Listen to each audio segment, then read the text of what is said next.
What if I told you, right now, somewhere in the world, your most polite gesture is the biggest insult anyone could make? 7 countries, 7 rules, and trust me, even one mistake could ruin the whole night. Let's count down, starting from the mildest shock to the one that'll genuinely blow your mind. So before you travel, before you sit at someone else's table, watch this all the way to number 1. Because number 1, that one will change how you see the world. Number 7, Finland, the country where silence is the conversation. Most cultures, you invite someone over, you talk, you share stories, you laugh, you fill every awkward silence. Finns, they think that's exhausting. In Finland, the highest form of respect you can show a guest is to simply let them be. No small talk, no pressure, just exist together.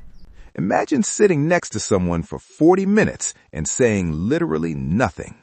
In most countries, that's a disaster. In Finland, that's a perfect evening.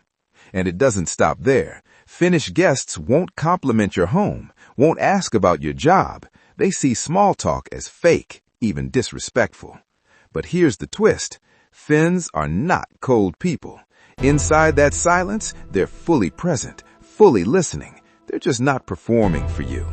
One rule you absolutely must follow as a guest in Finland. If you're in the sauna, you stay in the sauna. Leaving early is rude. It says you don't trust them. Finland, where silence isn't awkward, it's sacred. And honestly, the world could learn a thing or two from that. Number 6 is India, where no thank you is not an option. In India, feeding a guest isn't just hospitality, it's a sacred duty. Your host has prepared for days. Turning down food, that's rejecting their love. Here's the trap. If you finish your plate, they refill it immediately without asking, because an empty plate means I want more. And if you leave food on your plate, that's not polite either. It means the food wasn't good enough. The host will spend the next hour quietly devastated. So what do? You eat and eat and eat some more. There's actually a strategy. Eat slowly at first. Leave just a little bit at the end. Also, always use your right hand. In Indian culture, the left hand is considered unclean.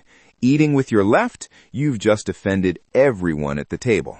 One more thing. If you're a guest in a traditional Indian home, you might eat before the host does. Guests eat first, always. The family waits. India, where every bite you take is an act of love, and every bite you refuse breaks a heart. Eat up, my friend, eat up. Number 5, Russia, where saying no to a drink is saying no to the friendship. Russians take hospitality seriously. When you walk through that door, you're not just a guest, you're family, and family drinks together. The host will pour, then toast, then pour again. Toasts in Russia aren't just cheers, they're speeches, emotional, heartfelt, sometimes 5 minutes long. Now you think you can just sip? Wrong. In traditional Russian toasting, you drain the glass, all of it, at once. That's how you show respect. And now the moment everyone dreads. Someone says no. Watch what happens to the room.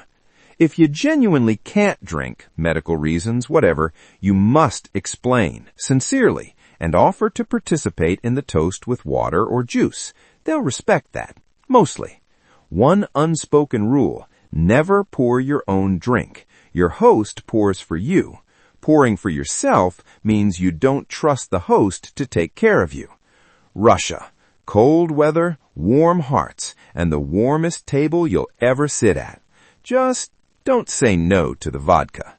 Number 4, Japan, where the seat you choose defines who you are. In Japan, every room has a pecking order. There's the kamiza, the seat of honor, farthest from the door, and there's the shimoza, the lowest seat, closest to the door. The most important guest sits at the kamiza. If you are the host, you sit closest to the door. This isn't optional. This is law. Unspoken, ancient law. Now, here's where it gets complicated. In a car, the back right seat is the kamiza. In an elevator, the furthest from the buttons. At work, the seat facing the door is highest rank. A foreign businessman once walked into a Japanese meeting and sat at the head of the table. The entire room froze. No one said anything. They didn't have to. The rule extends to business cards too. In Japan, you receive a card with both hands. You read it. You place it carefully on the table. You do not write on it. You do not shove it in your pocket. In a Japanese home, never step on the threshold. Always remove your shoes. And when slippers are provided, switch to special toilet slippers in the bathroom. Then switch back. Forgetting means you walked through the dining room in toilet slippers. Japan, a culture where respect is invisible until you break it. Then everyone sees it at once. Number 3, Saudi Arabia. There's a cup of coffee in front of you, and unless you know the secret, you will be drinking forever. Arabic coffee, kahwa, is not just a drink, it's a ritual of honor. When a host offers you kahwa, they are saying, you are important, you are welcome, you are trusted. The moment it's poured, you drink. You say, daima, meaning may it always be there. Then the host pours again and again. This is the hospitality loop.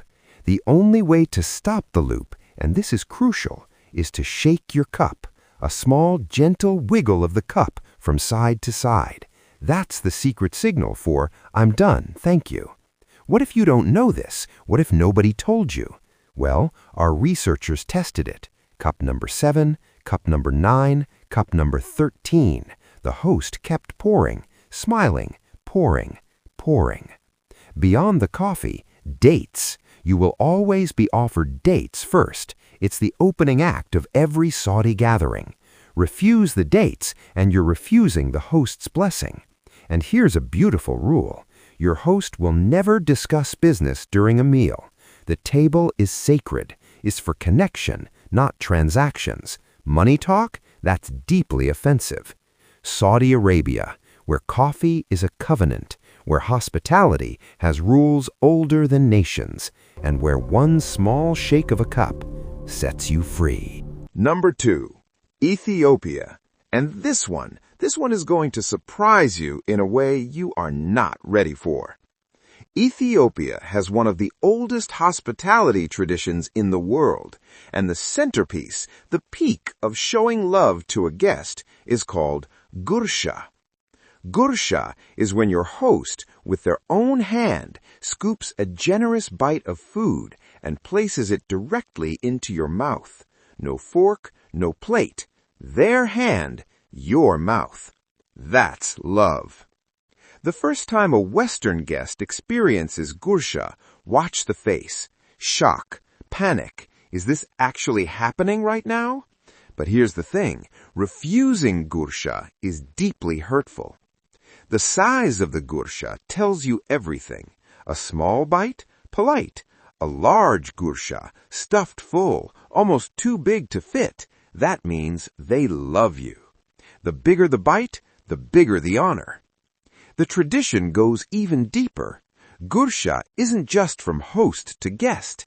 After you receive one, it's respectful to offer one back. It becomes a beautiful exchange of trust. Ethiopian coffee ceremony also demands your full attention.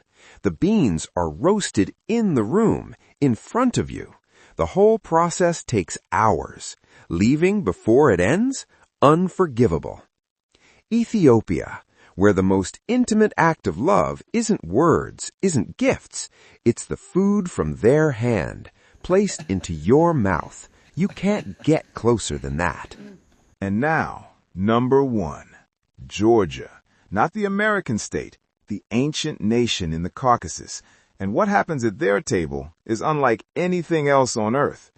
Georgians believe that every guest is a gift from God, not a metaphor. Literally, a guest in your home is considered a divine blessing, and the supra, their feast, is how they honor that blessing. At every supra, There is a tamada, a toastmaster. This isn't a fun role. It's a sacred one.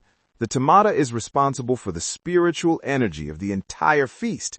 They craft toasts that can last 10 minutes, poetic, deep, often bringing people to tears. The drinking vessel isn't a glass, it's a kansi, a hollow drinking horn, and once it's filled and passed to you, you must drain it completely, because you can't put a horn down. It has no flat bottom. The toasts at a supra follow a specific order. First, to God, then to peace, then to the ancestors, then to the guests, then to the women, then to love. It can go 20 rounds for hours. And then the singing. At a supra, the feast breaks into spontaneous polyphonic singing. Not one singer, everyone. Multiple harmonies, ancient melodies, unplanned and somehow perfect. A foreign journalist who attended a supra said, "I arrived as a stranger.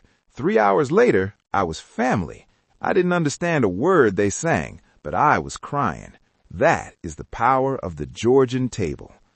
Georgia, number one. Not because the food is the best, not because the wine is the oldest, but because they genuinely believe with every cell in their body that you, the guest, are a gift from God, and they treat you exactly like one. 7 countries, 7 different ways to say you matter. You're welcome here. We prepared everything for you. From Finland's sacred silence to Georgia's supra that turns strangers into family, every table has a story. Every culture has a language of love. And now you know 7 of them. Now I want to hear from you.